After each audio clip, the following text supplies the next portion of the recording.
आमचे आणि तुझेही दागिने चोराने नेले। आज तुझ्या पुढे हात जोडून विनंती आहे, हा जो कोणी चोर आहे, गावातला अथवा गावाबाहेरचा, त्याला आमच्या समोर हजर कर।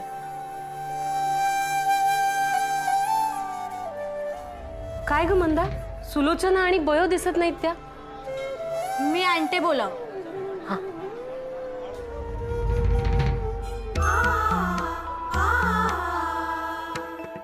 द्या ती माळ माझ्याकडे, द्या ती माळ माझ्याकडे।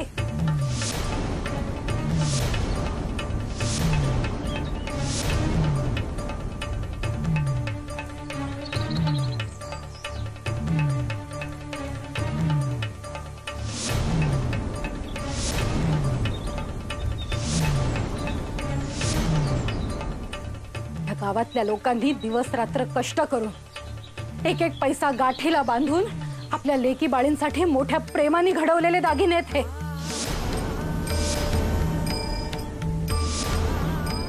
कुणाच्या माहेरचे स्त्रीधन आहे, कुणाच्या सासूने पिढ्यानपिढ्या चालत आलेले मोठ्या कौतुकाने स्वतःच्या सुनेच्या अंगावर घातलेले दागिने आहेत हे। भावाने बहिणीला, बहिणीने बहिणीला दिलेले लाख मुलांच्या भावनांचे दागिने आहेत हे लुबाडून कोणाचे भले होणार? मी एक शब्द बोलायचा नाही तुम्ही। तुमची मुले बाळे असतील, तुमचाही संसार असेल, त्यांच्याही अंगावरचे दागिने असे लुबाडलेत का तुम्ही?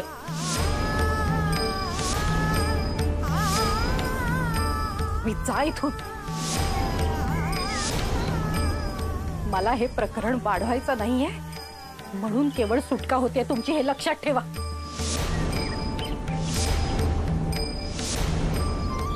अन्यथा शिपायाच्या हाती देतील तुम्हाला या गावातली लोक, आणि मी थांबवणार सुद्धा नाही। याचा संयम सुटायच्यात निघा, आणि मला जे सांगितलं त्याची वाच्यता कुठेही करायची नाही हे बजावून ठेवते मी, समजलं? हो। या गावात आता परत दिसायचं नाही। अंबव गावच्या आहात ना तुम्ही, चांगले नाव काढलेत गावाचे, निघा आता।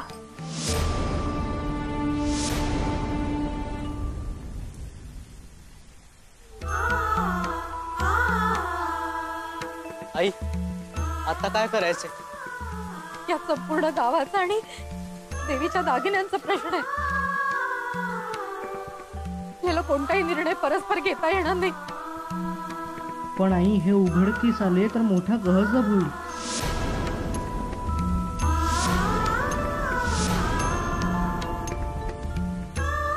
पण हे लपवता सुद्धा येणार नाहीये।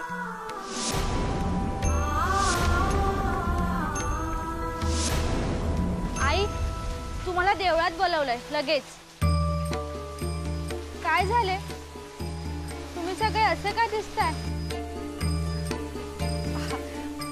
अगं नाही ग, काही नाही, तू पुढे हो आणि मी येते म्हणून सांग। बरं।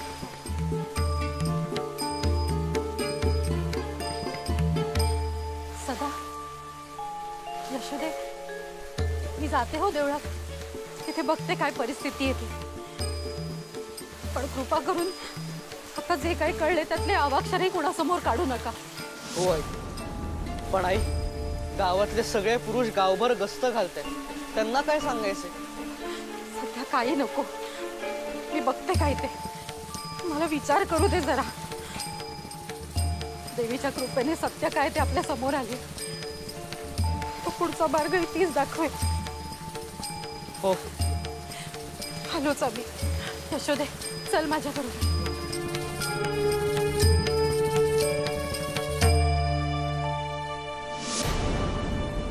एवढा खटाटोप केला पण हाती मात्र काहीही लागलेले नाही। म्हणजे दागिने गेले कायमचे? काय नशिबी आले माझ्या। आतापर्यंत झोळाई देवीची अगदी प्रामाणिकपणे सेवा केली, एखादा शिंतोडा सुद्धा नाही येऊ दिला माझ्या चारित्र्यावर। पण आता या उतार वेळात हा असा बट्टा लागला। अहो, असे काय करताय बुवा? अहो, तुम्ही दागिने चोरले तसं कोणालाही वाटत नाही। आता गावातली 4 टबाळ टाळकी सोडू तेव्हा तुम्ही त्रास नका करून घेऊ.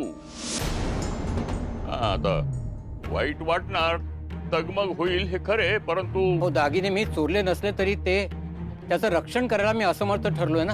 अहो दरोडच पडला त्याला, तुम्ही काय करणार?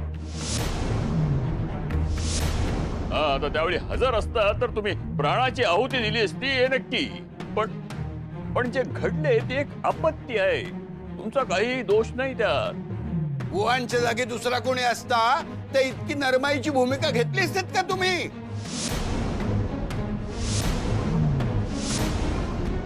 आता व्याही म्हणून पाठीशी घालताय. तुम्ही आमचे व्याही आहात, तुम्हाला कधी पाठीशी घातले? हे बघा, मी न्याय आहे तेच बोलतो. चूक ते चूक, बरोबर ते बरोबर. जे झाले त्यात बुवांची काही चूक नाही असे माझे स्पष्ट मत आहे. तरीही नैतिक जबाबदारी घ्यावी लागेल त्यांना.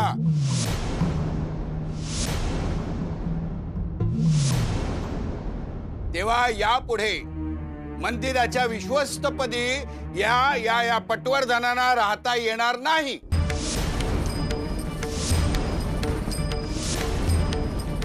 हा माझा प्रस्ताव आहे. इथे कटकट आणि क्लेश करू नका बापू. काय बोलायचं ते मंडळाच्या सभेत बोला. बोलणारच आहे. मी स्वतः राजीनामा द्यायला तयार आहे. तुम्ही घ्या जबाबदारी. घेईनच नव्हे, घेतली.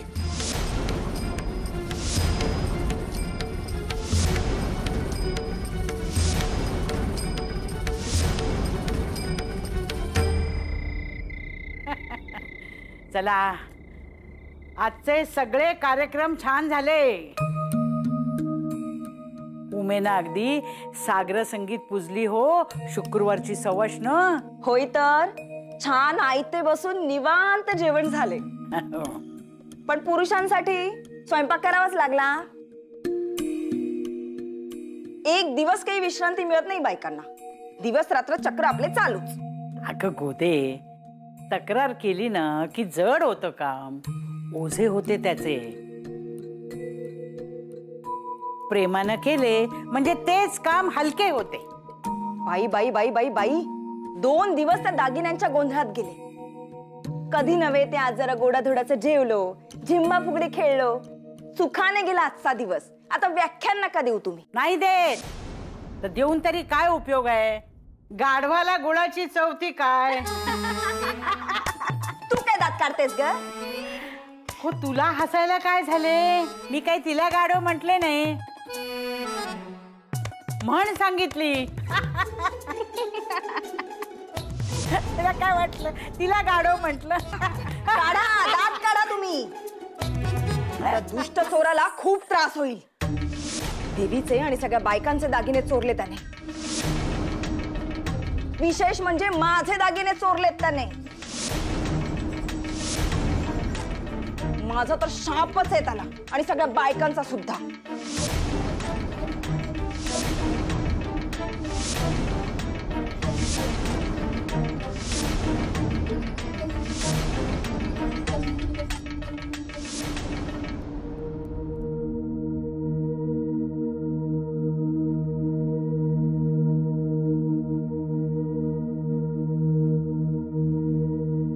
काय ग, एवढी अस्वस्थ काय?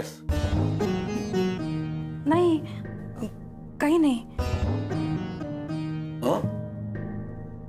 ते दागिने गेले त्याचा त्रास होतोय का? नाही.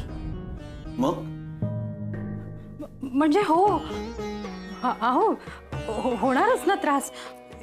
यापूर्वी कधी असे झाले नव्हते ना, म्हणून मग. पण मग चाचरतेस का एवढी? नाही नाही, मी कुठे चाचरते? कुठे काय? काहीतरी लपवतेस नक्कीच. नाही नाही, काही लपवत नाहीये मी. मला थोडे आवरायचे. तुम्ही झोपा.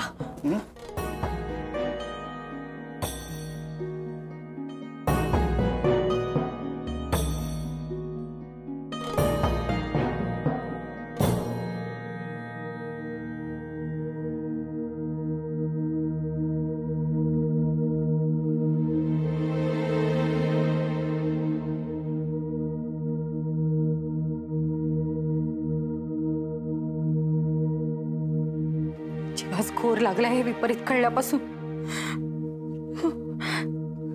काय करावे या मूर्ख मुलीचे, काय करावे हिचे.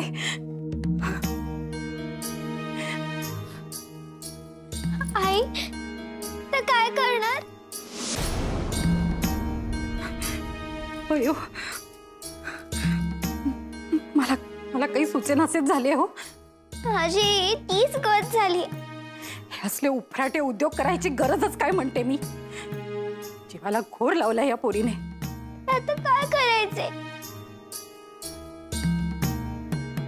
यशोदे, आज एक काम करशील? उमेश निरोप दे.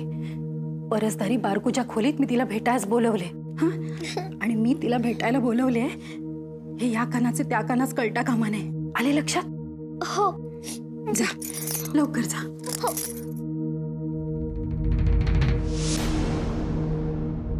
परमेश्वरा, काय संकट आहे. 9, 10, 11. अगो काय चाललंय काय तुझे?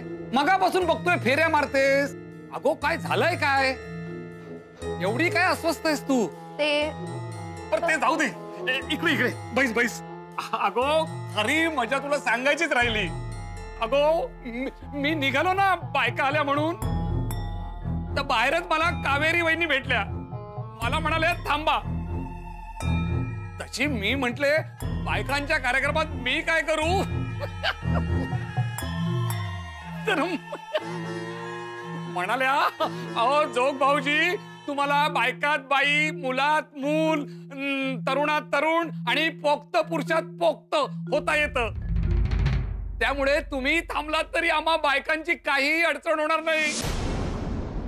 उलट तुम्ही मनोरंजनच कराल आम्हा बायकांचे.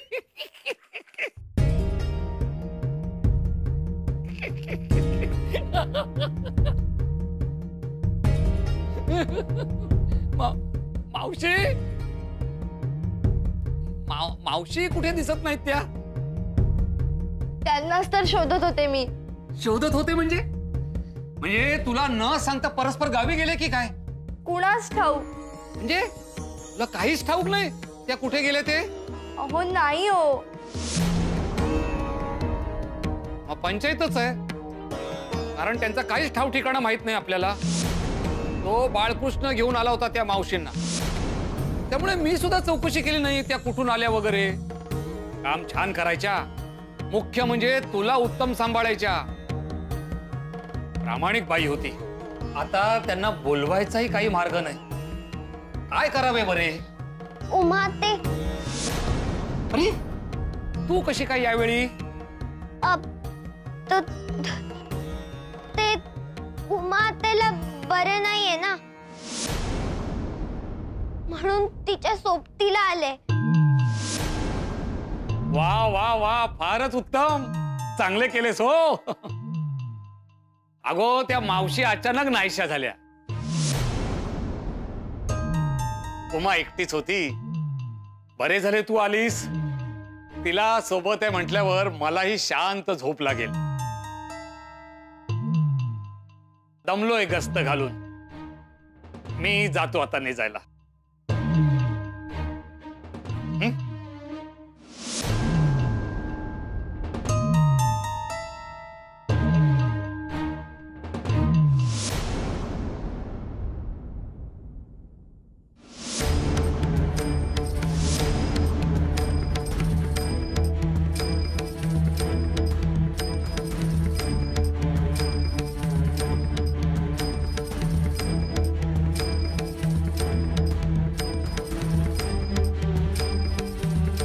काय झाले? अशी का बघतेस माझ्याकडे? अगं उमा, ते काय केलेस हे?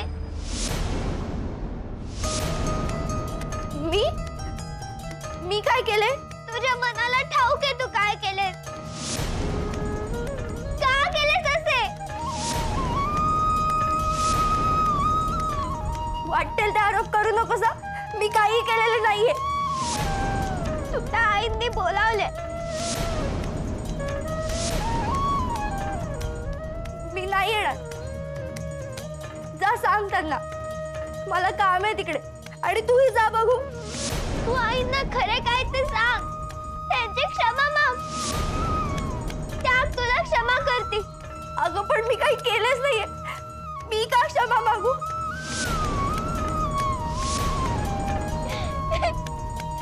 माते आम्हाला मावशीने सांगितलंय सगळं खरे खरे.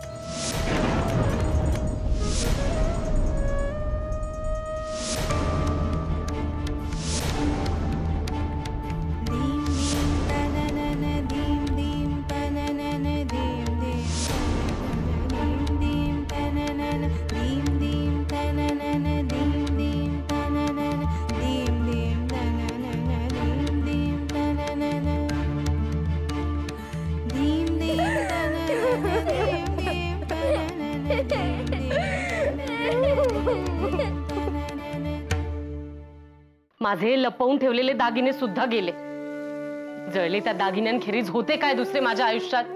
अंगावर घालून आरशात पाहण्याचे सुख तेवढे होते, तेही गेले. बाकी काय? आनंदाच्या नावाने तर उजेडच आहे आमच्या घरात. माहेरी मला म्हणायचे, सुभद्रे दिसायला नेटकी आहेस, नवरा कौतुकात ठेवेल. पण कसले काय? इथे कदरच नाही कुठल्या गोष्टीची.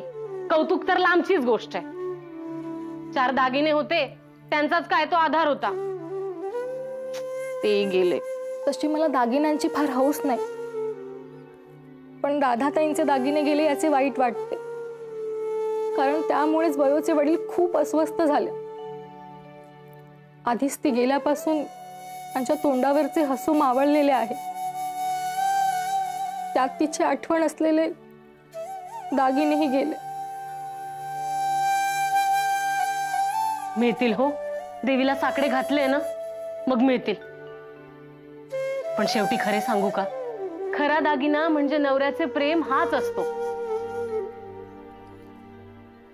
मला काही तो लाभलेला नाही.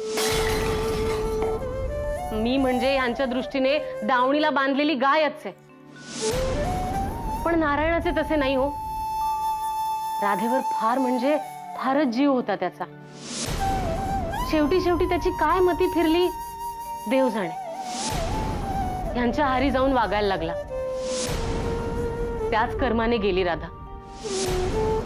त्याचे मन खात असेल त्याला आता. पण सुमन, तू सावरलेस.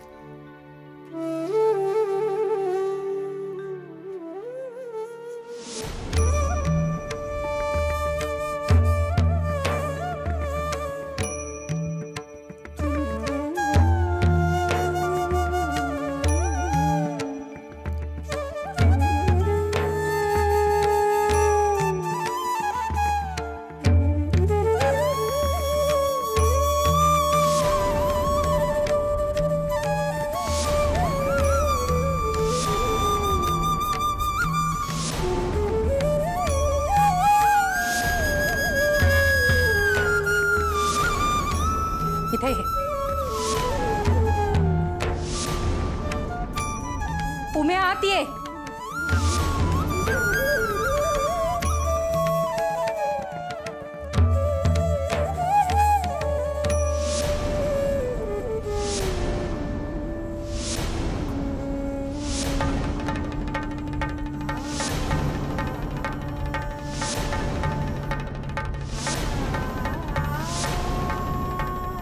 आई, मातेकडून खूप मोठी चूक झाली. तिच्या वतीने मी क्षमा मागते. मला ठाऊक आहे तू खूप रागावलीस, पण कृपा करून तिला ओरडू नकोस.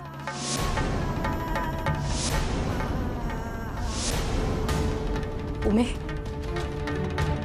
मला कोणती लप्पाछप्पी नकोय.